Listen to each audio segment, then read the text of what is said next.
Assalamualaikum. Waalaikumsalam. Selamat datang.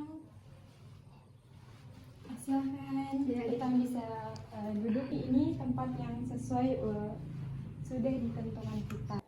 Selamat datang. Apa kabarnya kamu? Alhamdulillah baik.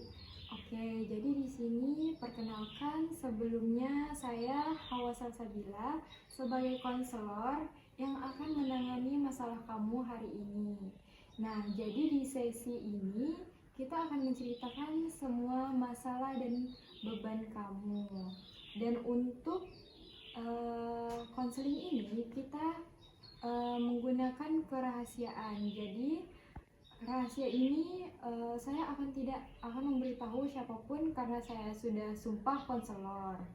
Nah, jadi sebelumnya perkenalkan, nama kamu siapa? Perkenalkan, nama saya Suci Ramadhani. Oke, baik, Suci. Jadi saya panggilnya Suci aja. Oke, boleh. Kamu, apa kabar kamu hari ini? Kabar saya hari ini baik, tapi akhir-akhir ini saya punya keluhan kayak pikiran berlebihan gitu. Oke, pikiran berlebihan. Jadi di sini kamu harus merasa aman, tetap nyaman, tidak usah terburu-buru, santai saja karena kita akan melakukan konseling selama 45 menit. Nah, jadi 45 menit ini jika nanti waktu yang ditentukan merasa kurang, kita bisa melaksanakan lagi konseling lanjutannya dan akan dijadwalkan. Oke, baik Suci, silahkan apa yang kamu keluh kesahkan dan ceritakan kepada saya. Oke, di sini kan saya kuliah kan Bu. Terus tuh saya agak memikirkan biaya gitu. Jadi saya ini kayak berpikir kalau saya ini kayak membebani kedua orang tua saya. Apakah itu kayak saya memang itu hanya di pikiran saya atau ketakutan itu kayak saya sendiri yang merasakan kayak mana ya Bu bilangnya gitu. Nah, terus tuh saya kayak merasa jadi kayak beban orang tua masalah sedangkan ekonomi keluarga saya ini bisa dibilang kayak tidak di bawah tapi tidak juga di atas, masih standar. Tapi masalah biaya kuliah ini saya kayak mana ya, saya takut membebani karena orang tua saya ini tidak berapa kayak standar lah pada umumnya orang yang tidak berduit tapi tidak juga di bawah gitu Bu. Iya, lalu silahkan lanjutkan. Jadi saya ini kayak merasa terbebani gitu Bu. Apakah saya kayak harus melanjutkan kuliah ini atau saya harus berhenti? Apa yang motivasi saya supaya bisa lanjut tanpa memikirkan ekonomi keluarga saya? Sejak kapan kamu merasakan hal itu? Waktu awal-awal saya kuliah itu kan Bu, saya berpikir karena motivasi dari orang tua. Yang pertama itu kan motivasi dari orang tua, keinginan saya. Jadi saya waktu itu tidak berapa mementingkan keuangan, tapi saya sudah terjun di dunia perkuliahan ini, sudah tahu realita keuangan karena mengelola sendiri gitu kan. Jadi saya kayak udah tahu kayak perekonomian sekarang ini kayak mana, apalagi perekonomian sekarang kayak agak terpuruk gitu kan Bu, apalagi di kampung saya gitu Bu. Jadi saya nih masih bingung gitu antara mau lanjut atau berhenti sampai sini Bu. Tapi saya pengen lanjut gitu Bu, tapi di satu sisi saya punya kekhawatiran tersendiri gitu. Jadi kapan kamu merasakan ini? Apakah waktu sekolah ini sudah terjadi? Apakah di masa perkuliahan? Waktu awal-awal kuliah, sebelum masuk kuliah tuh saya sudah ada ketakutan itu kan Bu, karena saya kayak udah pikir matang-matang karena saya kalau mau kuliah harus ada biayanya kan Bu. Tapi saya kalau sebelum merasakan di perkuliahan ini kan belum tahu kayak ternyata butuh uang tuh yang lebih banyak daripada sebelum yang saya pikirkan masa sekolah. Jadi kayak pas yang Ibu tanya tadi kan kapan saya merasa tuh saya menjadi kayak beban atau terbebani masalah keuangan ini kan. Awalnya tuh saya sedikit pas masa kuliah, tapi pas masa sekolah SMA gitu kan Bu. Tapi pas masa kuliah ini kayak beban itu kayak makin meluap di hati saya karena itu kan saya sudah merasakan realita keuangan yang sudah kan. Ya, lalu menurut kamu memang bagian ekonomi yang paling berat. Tapi selain itu ada nggak yang bikin kamu lebih terbebani daripada itu? Selebihnya tuh kayak ada sih Bu, karena kalau misalnya tugas udah pasti beban kita kan, karena setiap kuliah tuh pasti ada kayak beban itu sendiri kan Bu, tapi tidak ada yang lebih mengalahkan dari beban perekonomian ini Bu. Jadi saat ini kayak ya tentang ekonomi gitu, kalau masih kuliah nih masih bisa saya jalani, antara sulit atau apa itu masih bisa saya jalani dengan kayak rajin mengerjakan gitu. Lalu hal apa yang kamu bisa meringankan beban itu? Apakah kamu pernah terpikirkan, terbesit apapun itu, apa yang ingin kamu lakukan supaya mencegah itu? Kamu pernah kepikiran sesuatu kah? Mau berjualan atau apa? Iya Bu, saya waktu pas kuliah nih kan, saya memang ada terpikirkan ngambil kerja gitu kan Bu, kerja atau jualan Seperti part-time. iya seperti itu, tapi pas saya merasa kuliah ini kayak tidak memungkinkan saya untuk kerja part time karena waktu tugas, karena tugas yang banyak, jadi saya tidak memungkinkan untuk kerja Bu, karena mental orang kan beda-beda kan Bu. Jadi kayak kalau saya ini kayak kalau udah mental saya udah kena gitu, saya tidak bisa berekspresi, tidak bisa juga kayak berbaur sama orang, tidak bisa juga orang, harus kayak menarik diri dari orang lain gitu Bu. Iya, baik. Jadi di sini kamu ingin memperbaiki keadaan, di satu sisi kamu lelah dengan masalah-masalah kamu. Mungkin apa yang pikirkan penyemangat kamu gitu? Penyemangat saya Bu, karena ya yang pertama itu karena orang tua saya itu kayak memotivasi, sedangkan keadaan mereka yang pas-pasan, tapi mereka masih mampu untuk menguliakan saya di sini. Jadi itu yang motivasi saya, karena keterbatasan ekonomi keluarga saya, orang tua saya masih mendukung saya untuk berkuliahkan. Banyak di luar sana orang yang mempunyai ekonomi yang stabil tapi orang tuanya tidak mendukung. Jadi di situ saya ada rasa bersyukurnya, karena orang tua saya kayak dengan keadaan yang dibilang pas-pasan tapi dibilang pas-pasan tidak Bu. Jadi saya itulah rasa syukur karena orang tua saya mendukung. Oke, baik. Jadi kamu merasa bersyukur dan cuman karena masalah perekonomian ini yang bikin kamu memikirkan masalah tersebut. Nah, jadi kamu tidak sendirian dan ada kami, ada saya. Jadi saya mau mendengarkan. Mungkin bisa dilanjutkan bagaimana kerjaan ayah kamu? Pekerjaan ayah saya ini yang tadi saya bilang, orang tua saya ini kayak kami ini kayak tidak di bawah, tidak di atas ya tadi, yang seperti saya bilang tadi kan Bu. Tapi orang tua saya ini kayak bekerja keras kan Bu. Di balik saya yang kuliah ini ada orang tua saya yang bekerja keras, dan ada orang tua saya yang bekerja seharusnya jadi ibu rumah tangga, tetapi mama saya ikut bekerja untuk membangun perekonomian kami agar lebih stabil. Jadi orang tua saya ini kayak kerja serabutan gitu kan Bu. Apa saja yang ada dia ambil Bu. Sedangkan itu yang bikin kesedihan mendalam di hati saya itu, karena sedangkan saya di sini yang kuliah, sedangkan orang tua saya kerja serabutan gitu.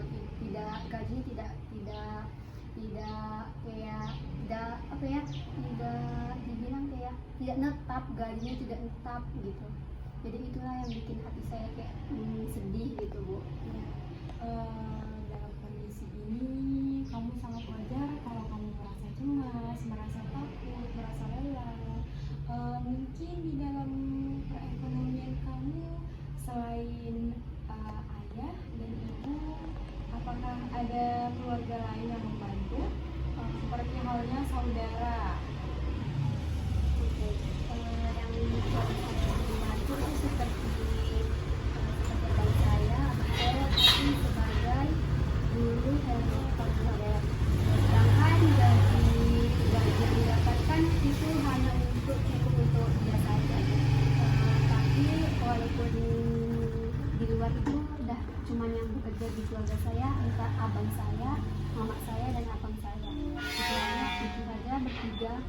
yang bisa membantu perekonomian keluarga saya. Oke, jadi selain ibu dan ayah, berarti abang kamu ikut berpartisipasi dalam membantu kamu berkuliah. Oke, baik. Jadi abang kamu ikut berpartisipasi dalam kuliah kamu, apalagi dalam ekonomi, dan menangani masalah biaya kuliah kamu. Boleh diceritakan apakah abang kamu itu merasa terbebani atau tidak? Oke, dari yang pertama Ibu bilang tuh kan, Bu, apakah abang saya membantu perekonomian keluarga kami? Sangat membantu sih, Bu, karena walaupun gajinya tuh pas-pasan, tapi setidaknya ada sedikit untuk membantu perekonomian kami gitu kan, Bu. Setidaknya ada 3 orang mencari kan, Bu. Yang kedua tadi Ibu nanya apa tadi, Bu? Apakah abang kamu pernah merasa terbebani dengan biaya kuliah kamu? Oh, kalau masalah biaya kuliah sejauh ini yang saya dengar tidak ada sih, Bu, karena dia kayak setidaknya menanyakan gitu kapan tanggal pembayaran UKT gitu. Tidak ada yang keluar yang saya dengar ya, Bu. Tidak ada dia bilang kalau dia kalau tidak terbebani dirinya, itu tidak ada sih sejauh ini, Bu, yang saya dengar. Oke. Baik, berarti abang kamu tadi sangat banyak membantu sekali. Dan kamu juga berterima kasih dan sayang akan amat sama keluarga kamu karena mereka lah yang membantu kamu. Baik, selain masalah tersebut, masalah tentang perekonomian dan perkuliahan kamu, mungkin kamu bisa juga menceritakan masalah lainnya seperti apa yang ingin kamu ceritakan sebelum kamu datang ke sini. Kamu bisa menceritakan semuanya. Oh, oke, Bu. Saya akan menanyakan kayak soal pertemanan itu kan, Bu. Oke, baik. Pertemanan. Ya, silahkan lanjutkan. Saya mungkin ada trauma gitu, Bu. Tidak tahu lah saya kan itu trauma atau bukan. Karena yang saya tahu sebenarnya saya ini tidak berapa pemalu kan, Bu, waktu SMP itu kan, Bu. Karena saya kayak orangnya kayak gampang berbaur sama orang. Tapi ada satu ketika saya tuh sekolah di salah satu sekolah waktu SMA kan, Bu. Itu saya tuh kayak pernah kena bully sih, Bu. Jadi saya tuh kayak setiap saya mengeluarkan kayak berpendapat atau apa gitu, Bu, saya tuh kayak tidak dikasih saran gitu kan, Bu. Selalu dijudge gitu tentang apa yang saya bilang gitu kan, Bu. Jadi sampai saat ini saya tuh kayak terbawa itu kan, Bu, karena saya tidak berani mengungkapkan apa yang saya rasakan gitu kan, Bu.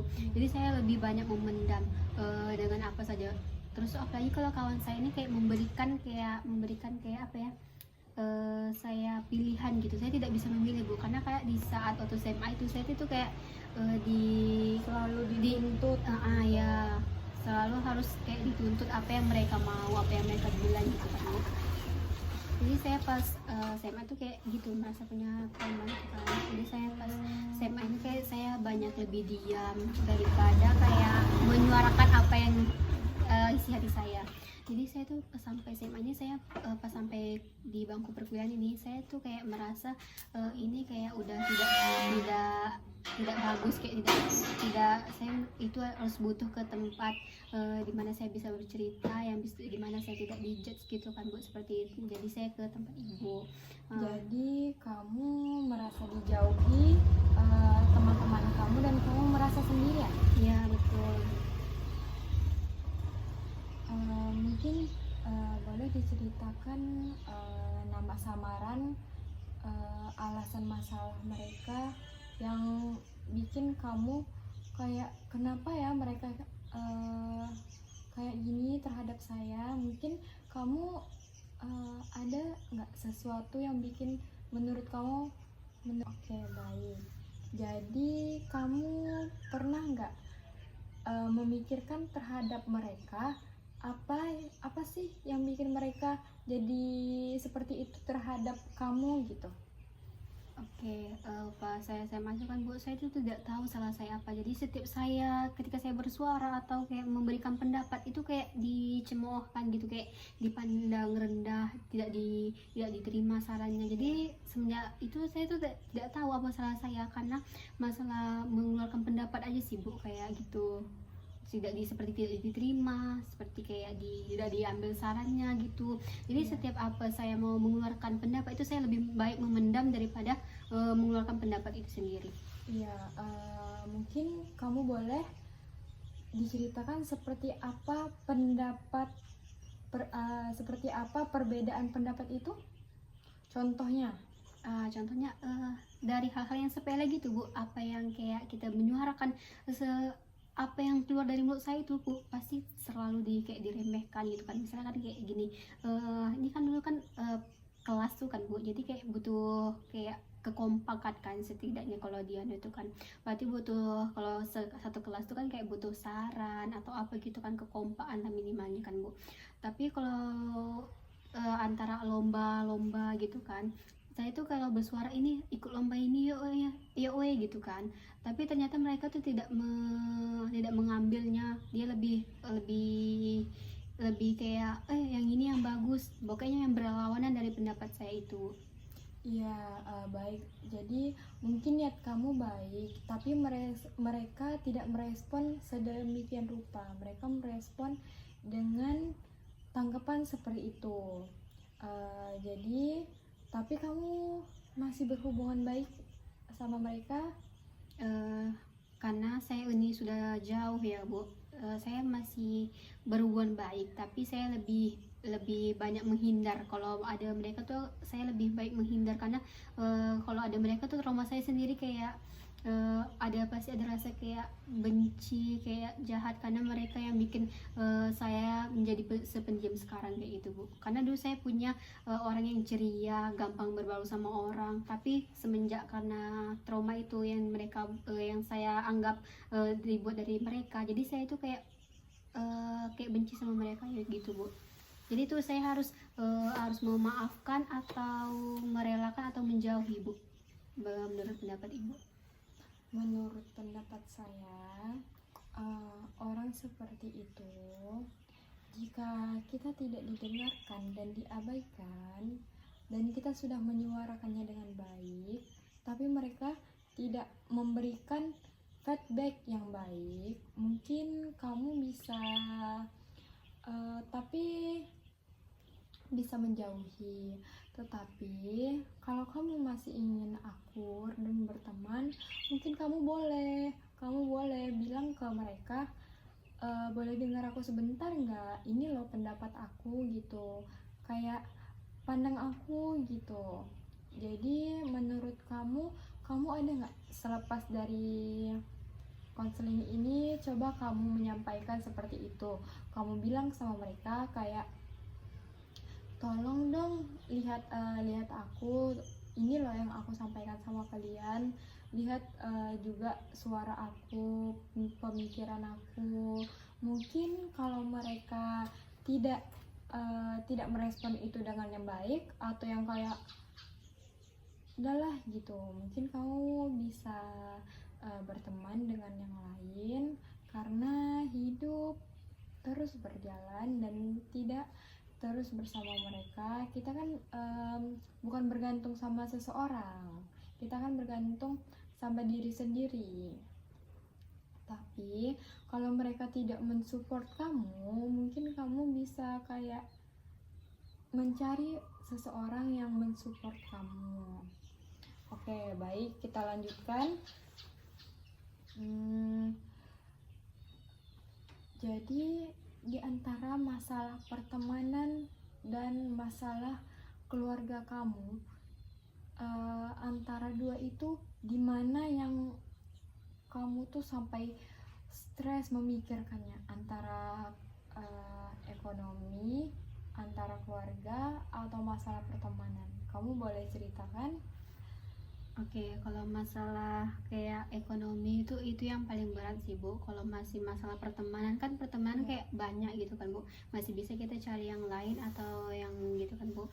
Cuman kalau masalah apa yang paling berat menurut saya itu kayak pada ekonomi sih Bu. Baik, masalah ekonomi kamu.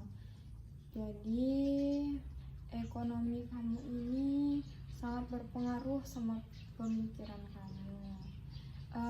Kamu pernah nggak punya solusi atau apa yang terbesit dalam pikiran kamu? Kamu apa ya yang kamu pengen jalan keluar? Pernah nggak terbesit jalan keluar kamu tentang ekonomi? Oh, tentang kayak bisa membantu perekonomian keluarga Iya. gitu ya Bu.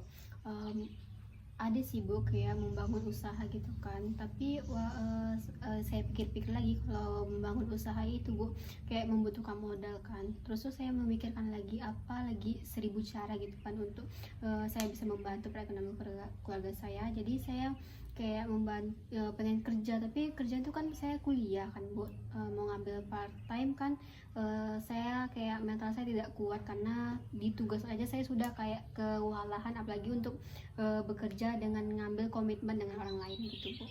Jadi saya ini kayak bingung, saya mau ngambil itu kayak di mana lagi gitu Bu yang bisa membantu gitu selain kayak kerja part time atau usaha. Selain kan kalau usaha kan butuh modal, jadi saya tuh kayak masih bingung gitu kayak sedangkan saya ini kan kayak bisa ngambil kayak les-les gitu kan Bu, sedangkan tapi mencari siswa atau yang orang mau les gitu tidak ada Bu. Jadi saya tuh kayak bingung gitu Bu. Oke, baik. Jadi kamu sudah memikirkan solusi sebelumnya, dan solusi yang kamu pikirkan belum dapat kamu penuhi. Ya, Karena di satu sisi kamu juga tahu kalau berkuliah itu sangat capek dan juga sangat melelahkan, dan bahkan untuk bekerja aja kamu takut keteteran kan. ya betul. Baik, jadi tentang masalah perekonomian kamu, hal apa yang berpikirkan kan ekonomi kamu lagi merusuk nih, tapi kamu tetap ingin berkuliah gitu. Oh ya, saya ngapain berkuliah itu kayak motivasi saya sih Bu, yang sejak awal kan saya udah berani masuk, jadi saya harus berani menyelesaikan ini sampai tuntas karena janji saya kepada kedua orang tua saya. Oke, baik. Jadi kamu termotivasi karena kamu sudah masuk ke dalam dunia perkuliahan itu, otomatis kamu akan menyelesaikannya. Saya berdoa semoga kamu dapat menyelesaikan kuliah ini dengan baik tanpa memikirkan terlalu dalam stres kamu. Oke, baik. Seputar dunia perkuliahan kamu, coba ceritakan awal dunia perkuliahan kamu. Gimana sih kamu memandang dunia perkuliahan itu? Oke Bu. Waktu awal maba kamu, boleh diceritakan? Waktu maba kan saya ini kan dari lingkungan yang kayak dari pedesaan gitu kan Bu. Tiba-tiba di sini saya masuk ke dunia perkuliahan yang dalam arti itu kayak lebih besar daripada kayak di sekolah SMA pada umumnya kan Bu. Di situ saya kayak awal-awal kayak kaget gitu kan sih Bu, kayak banyak perubahan yang saya dapatkan di dunia perkuliahan, dari pertemanan yang saya ada di SMA itu kan, teman saya ada dari SD atau SMP atau sampai ke SMA kan, tapi sedangkan saya langsung di dunia perkuliahan ini saya sendirian. Saya harus beradaptasi lagi dengan lingkungan, dengan pertemanan, dengan lingkungan sekitar dari dunia perkuliahan ataupun di luar di perkuliahan gitu Bu. Di sini saya kayak ada kayak happy karena saya bisa masuk di kuliah ini, tapi di satu sisi saya tuh kayak ada kayak apa ya Bu, kayak shock gitu sih Bu, karena dari perubahannya gitu kan Bu, dari SMA ke perkuliahan gitu Bu. Jadi kamu merasa shock dengan kuliah nih, oh jadi nggak sama nih sama yang di sekolah, jadi kamu memikirkan itu. Jadi awal-awal kamu merasa kaget dan merasa kayak ternyata secapek ini ya kuliah. Kamu memikirkan hal yang sama dengan kamu sebutkan tadi. Jadi kamu merasa sekolah sama kuliah itu amat sangat berbeda, dan menurut kamu kuliah itu amat sangat melelahkan. Nah, jadi di sini saya akan awal perkuliahan itu kan gimana, boleh kamu ceritakan gimana kamu bangun pagi gitu menyiapkan kuliah kamu, awal-awal ospeknya, boleh kamu ceritakan itu kegiatan kamu dari awal sampai akhir. Nah, oke, di sini kan saya waktu pertama kali kan Bu jauh dari orang tua, bahkan pertama kali saya kayak berpisah sama orang tua. Rasa sendiri itu pasti ada kan Bu, karena di sini saya di kos, saya dipaksa harus mandiri karena selain diri saya siapa lagi gitu kan Bu. Jadi di sini saya akan agak shock gitu kan, tidak hanya di perkuliahan tapi pas masa-masa saya berada di kos gitu kan Bu. Yang pertama itu saya harus menyiapkan makan saya sendiri. Di situ saya akan sepenuhnya bertanggung jawab atas diri saya sendiri. Itu seperti kayak saya menyiapkan makan siang saya sendiri. Bahkan kalau saya tidak menyiapkan, bahkan beli sekalipun saya butuh effort kayak keluar untuk beli gitu kan. Jangan untuk memasak gitu. Jadi saya pikir kayak oh ini nih masa saya harus mandiri gitu kan Bu.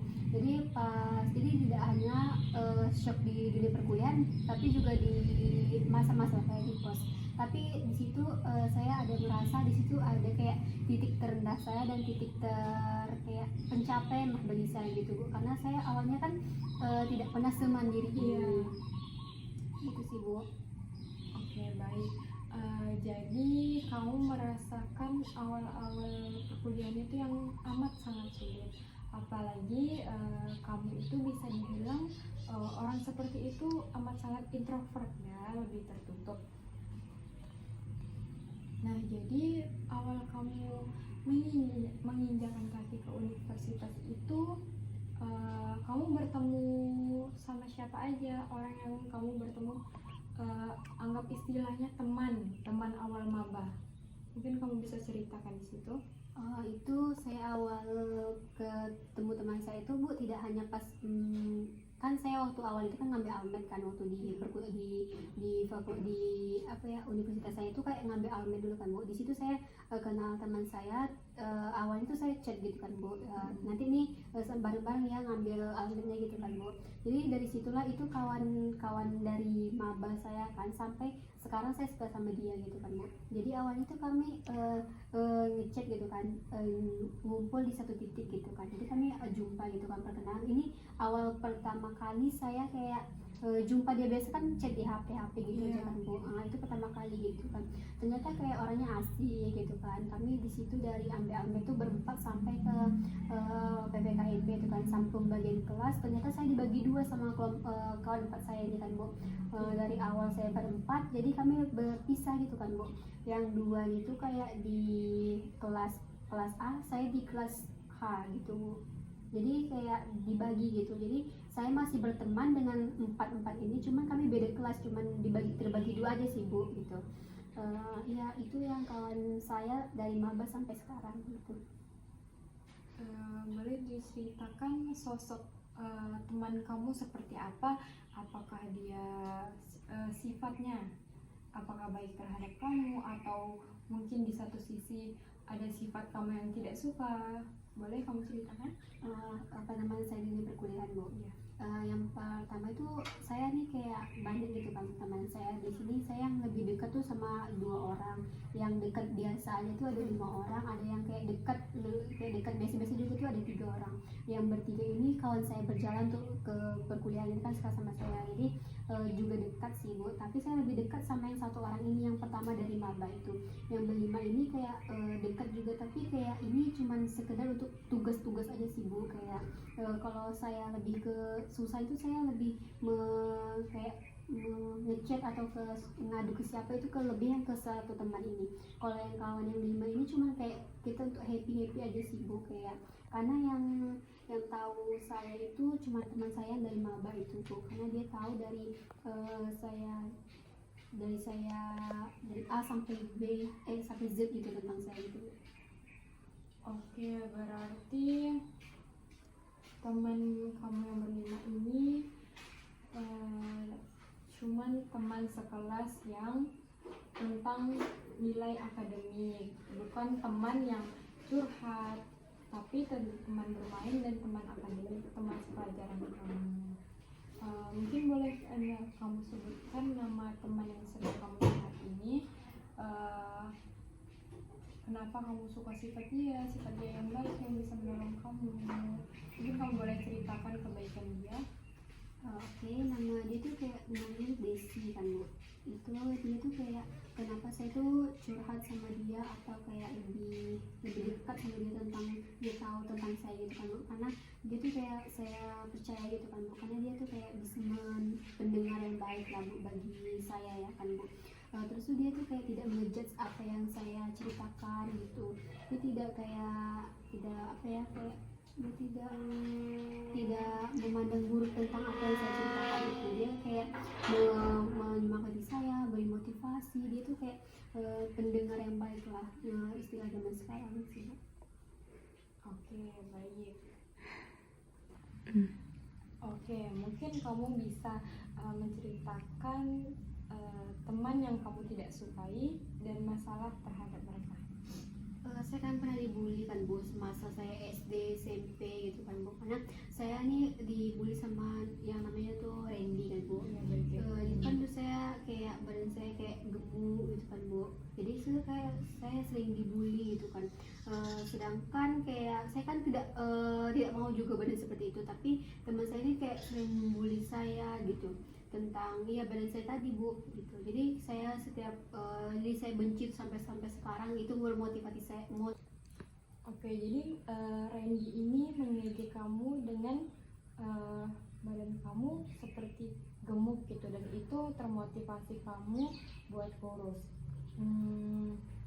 Baiklah, kita di sini sekarang kita akan mencoba salah satu teknik, yaitu kursi kosong.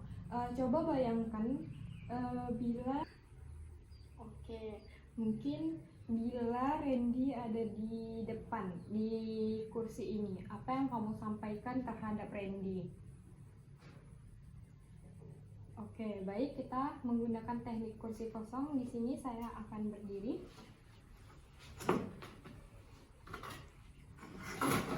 Dan ini salah satu kursi kosong.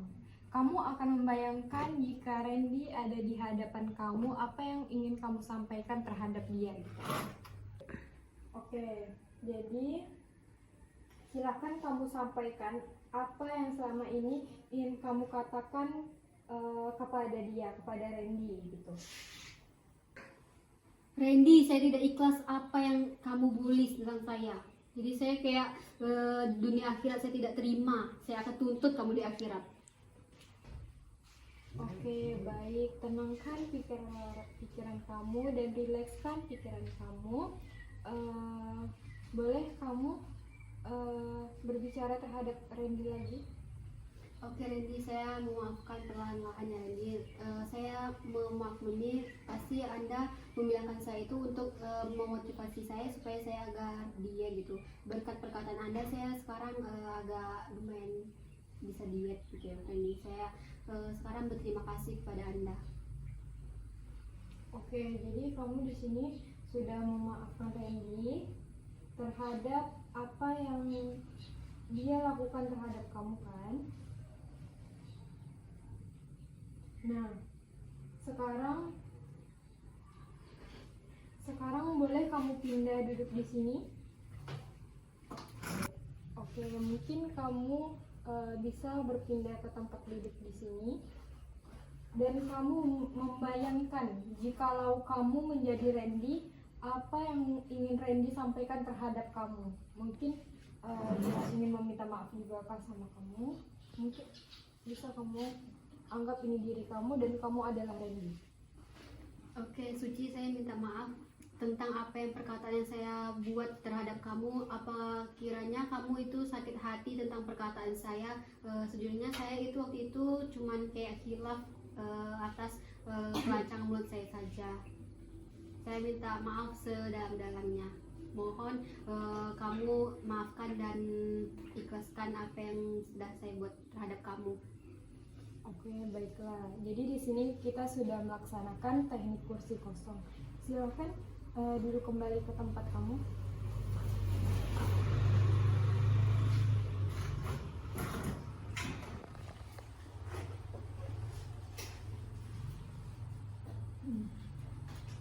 Bagaimana perasaan kamu setelah mencoba berada di posisi temanmu? Saya agak kayak merasa bersalah pas duduk di bangkunya Randy tadi Bu, karena apa yang saya rasakan itu kayak saya berada di posisi itu karena saya kayak minta maaf gitu kan Bu. Oke, jadi kamu mulai memahami bahwa dari sudut pandang dia, kata-kata Randy itu sangat amat menyakitkan, tapi kamu sudah berdamai dan kamu sudah memaafkan. Jadi kamu apakah sudah memaafkan Randy? Ya, saya sudah memaafkannya Bu.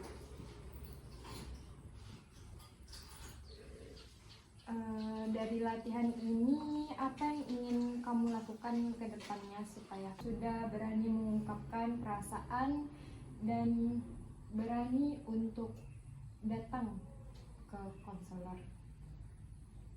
Jadi dari sekian semua permasalahan yang kita sudah bicarakan seperti masalah keluarga, pertemanan, ekonomi, dan terakhir tadi tentang masalah terhadap pembulian Randy terhadap kamu. Mungkin kamu bisa menceritakan di antara 4 tadi, membuat kesimpulan. Apakah kamu merasanya semuanya lega atau merasa di antara 4 itu masih ada yang belum terpenuhi? Sejauh ini pas saya cerita sama ibu, saya agak merasa lega di hati saya karena ibu memberikan saya motivasi, pendapat yang tidak mengejut saya. Jadi di sini saya kayak lebih pikiran sama hati saya itu kayak terbuka gitu. Saya belajar lagi lebih ikhlas, kayak menerima kenyataan bahwa itu sudah terjadi dan sudah berlalu. Jadi hati saya agak lega gitu Bu. Oke, jadi kamu lega. Apakah kita bisa mengakhiri konseling ini atau mungkin kita akan bertemu lagi? Kalau sejauh ini cukup sampai segini sih Bu. Nanti kalau saya ada butuh lagi atau mau cerita lagi dengan ibu, mungkin saya akan menghubungi ibu di lain waktu. Oke, baik. Kamu sudah menceritakan tentang 4 hal tersebut.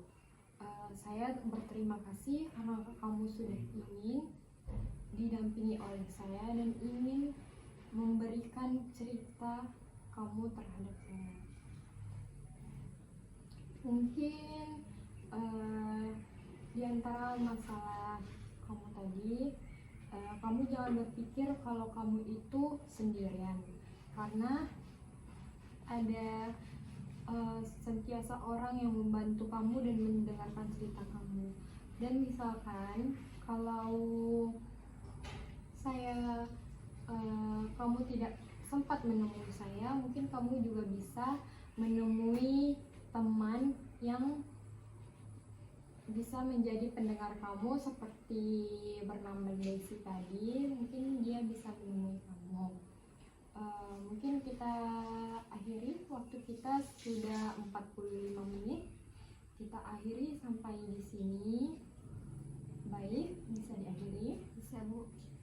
Oke, baik. Terima kasih sudah berpartisipasi dalam konseling ini. Saya akhiri dengan, mungkin kita bisa akhiri? Bisa Mbak. Oke, baik. Silahkan.